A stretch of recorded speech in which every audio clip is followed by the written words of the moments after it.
Fatunisa akan menjelaskan hakikat ilmu pengetahuan.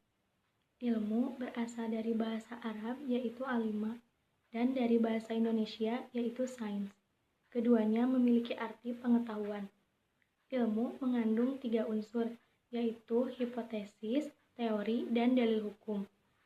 Pengertian pengetahuan berasal dari bahasa Inggris yaitu knowledge. Pengetahuan berarti pernyataan yang benar. Pengetahuan dalam manusia memiliki 4 pengetahuan, yaitu yang pertama pengetahuan biasa, kedua pengetahuan ilmu, ketiga pengetahuan filsafat, dan keempat pengetahuan agama. Perlu dibedakan juga antara pengetahuan prailmiah dan pengetahuan ilmiah. Pengetahuan prailmiah yaitu pengetahuan yang belum memenuhi syarat-syarat ilmiah. Dan pengetahuan ilmiah yaitu pengetahuan yang harus memenuhi syarat-syarat ilmiah.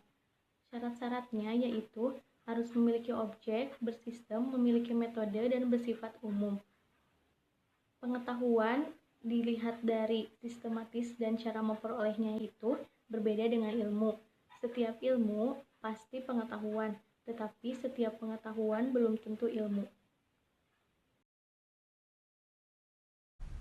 Saya Nisa Nurul Aini akan menjelaskan tentang perkembangan iptek.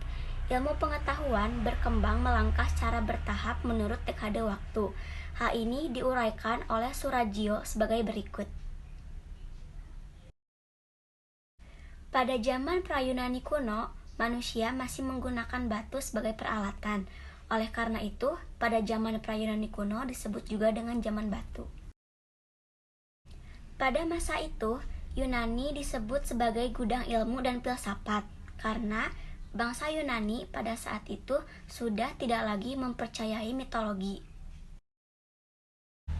Para ilmuwan pada zaman abad pertengahan hampir semuanya adalah para teolog, sehingga aktivitas ilmiah terkait dengan aktivitas keagamaan. Zaman ini ditandai sebagai era kebangkitan kembali pemikiran yang bebas dari dogma agama. Ini merupakan zaman peralihan ketika kebudayaan abad pertengahan mulai berubah menjadi suatu kebudayaan yang lebih modern. Pada zaman modern ditandai dengan berbagai penemuan-penemuan di bidang ilmiah. Zaman ini dimulai pada abad ke-20 dan zaman ini ditandai dengan penemuan-penemuan berbagai teknologi canggih. Nilai-nilai Pancasila sebagai pengembangan ilmu, pengetahuan, dan teknologi yang terkandung dari setiap sila-sila Pancasila diuraikan sebagai berikut. Yang pertama, nilai ketuhanan sebagai dasar pengembangan ilmu. Sila pertama, ketuhanan yang Maha Esa. Sila ini memberikan dasar bahwa iptek tidak hanya memikirkan apa yang ditemukan, apa yang dibuktikan, dan yang diciptakan.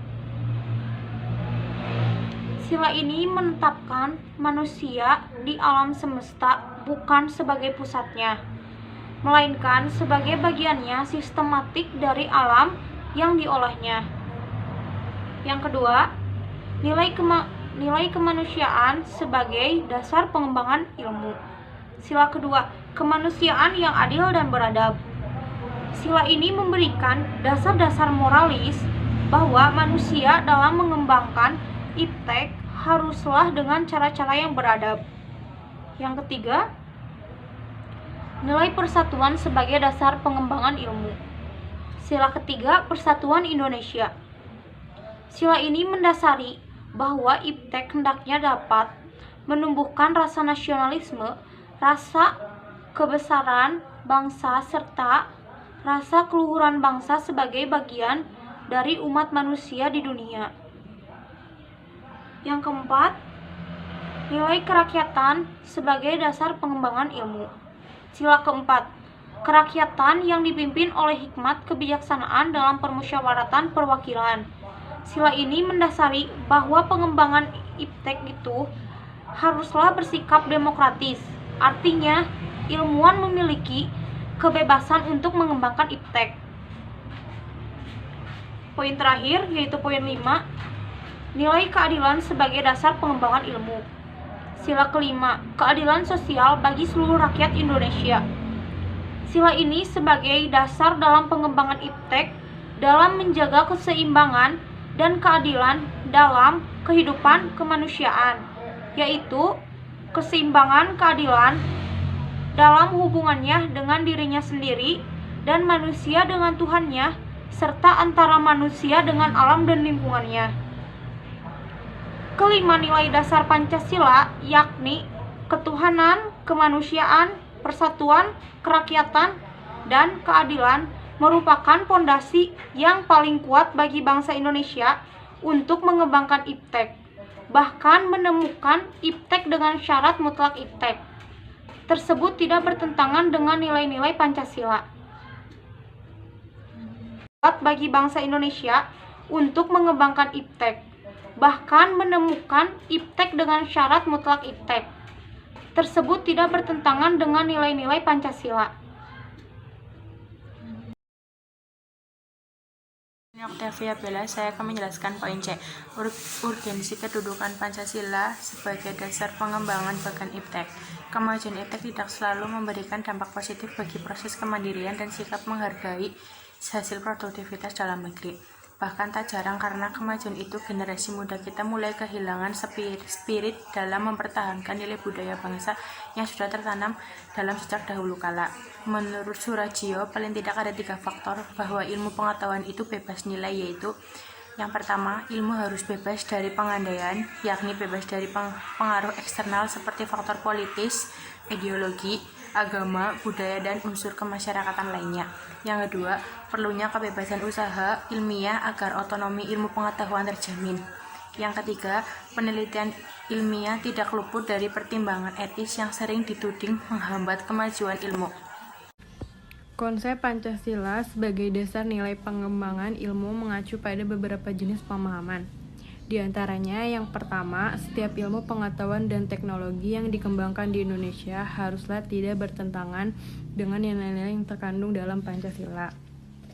Yang kedua, setiap ilmu dan teknologi yang dikembangkan di Indonesia harus menyertakan nilai Pancasila sebagai faktor internal pengembangan ilmu pengetahuan itu sendiri. Yang ketiga, nilai-nilai Pancasila berperan sebagai rambu normatif bagi pengembangan iptek di Indonesia. Artinya, mampu mengandalkan iptek agar tidak keluar dari cara berpikir dan cara bertindak dari bangsa Indonesia. Dan yang terakhir, setiap pengembangan ilmu, pengetahuan, dan teknologi harus berasal dari budaya dan ideologi bangsa Indonesia sendiri, atau yang lebih dikenal dengan istilah indigenisasi ilmu atau mempribumikan ilmu. Saya Gisita Stefani. Di sini saya akan menjelaskan keterkaitan antara Pancasila dengan kesehatan masyarakat. Keterkaitan antara Pancasila dengan kesehatan masyarakat yaitu pelaksanaan sila ke-1 dalam kesehatan masyarakat adalah setiap pelayanan kesehatan yang diberikan terhadap masyarakat tidak boleh menyimpang dari ajaran agama. Pancasila menjamin sektor pembangunan kesehatan. Dalam sila kedua dan kelima, masyarakat harus mendapatkan kesempatan yang sama dalam mendapatkan hak-hak sebagai manusia. Dalam sila ketiga, tenaga kesehatan harus bersatu demi terwujudnya kesehatan nasional. Yang terakhir, dalam sila keempat, adanya kebersamaan dalam mengambil keputusan dan penanganannya.